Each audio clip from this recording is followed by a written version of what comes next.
ñu ngi lay gis de sunu ma demul kenn sëñ Matar dinaa ñëw ci cant bi mu leen di cant yëpp nañu mu ne ma daayira bi maa ngi leen di sant waa Gàmbi maa ngi leen di sant te cant boobu ma leen di sant sëñ Tuubaa rek laa parce que xam nga lan moo tax ab sëriñ mënta dem sans taalibe yi mënta dem sans sëriñ waaye ma doon taalibe bi moo taalibe waaye sëriñ bi doon sëriñ bi man sëriñ moo wax na ko léegi li ngeen fi def nii bu leen jàpp ne da ngeen ko fi def rek dañ seen aju faju da ngeen ko war a def da ngeen ko war a def di ko def bàyyi seen bopp sëñ Tuubaa du feccali ab saam day fekk bu dara nekkul mu def fa waaye du feccali ab saam bi ñu def ci géej gi xam nga lu ko yóbbu daa gis yonent bi sallallahu alayhi wa sallam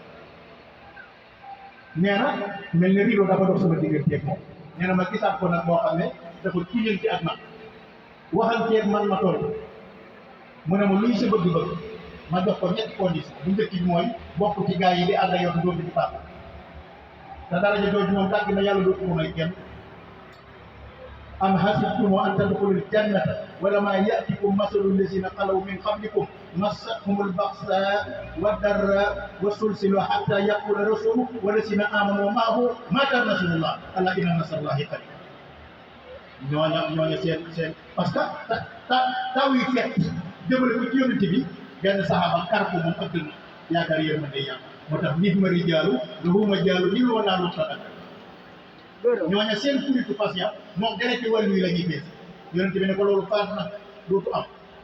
mu ne ko man loolu la bëgg ndax in allahu yaf'alu maa yurid yàlla mooy def lu ko neex xanaa yàlla lu ko def fa'aalu limaa yurid maay def lu ma neex yonent bi ne ko xatay mu ne ko kon maanaam laajal ma ko sa borom bi ci des mooy képp ku yor biir bu ñuul waxut murit waxut tijaan waxut Sénégal képp xaw mu la wax képp ku yor biir bu ñuul dëkk ci sous continent bii day wax laa ilaha illallah boo faatoo di man àjjana la ilaha illallah la ilaha illallah la ilaha illallah la ilaha illallah jërëjëf bi mu waxee loolu yonent bi nag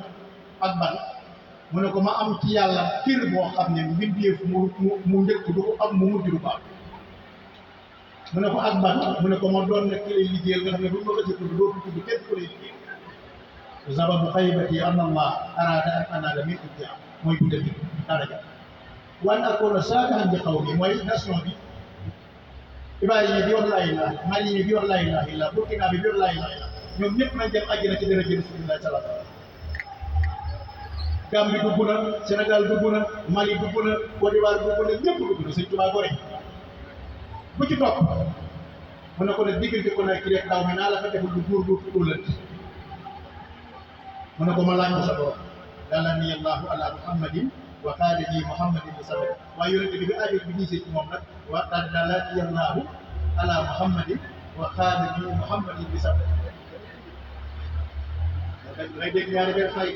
dalani allahu ala muhammadin dama bëgg yàlla ne kii mooy baabullah ci jaar ak yàlla fi ne ku wéy ko yàlla suñu saata faaw nga jaar ci ne ma jaar ci yonent bi maanaam question yi ak problème yi ëpp ci moom jaabante bi ngay jaabante yàlla ëpp ci moom mu bëgg ma waxal sama bopp wa xaadani muhammadin bi sabab ne yàlla ne ma loo bëgg te nee na bi ma koy laaj daa dajale mboolem wàllu yi yëpp mboolem wàllu yi sax moo naan sëñ ma bànki nee na sëñ ma Fari Njaay laay wax Cheikh Mouhamadul Basir moo ko indi ci Minanu Baaxil Xadiim Sëñ Tuubaa demee ci géej gi daf ko def aar bu topp àll bi di wëree ba ñëw Njaasaan kër Cheikh bu mu amee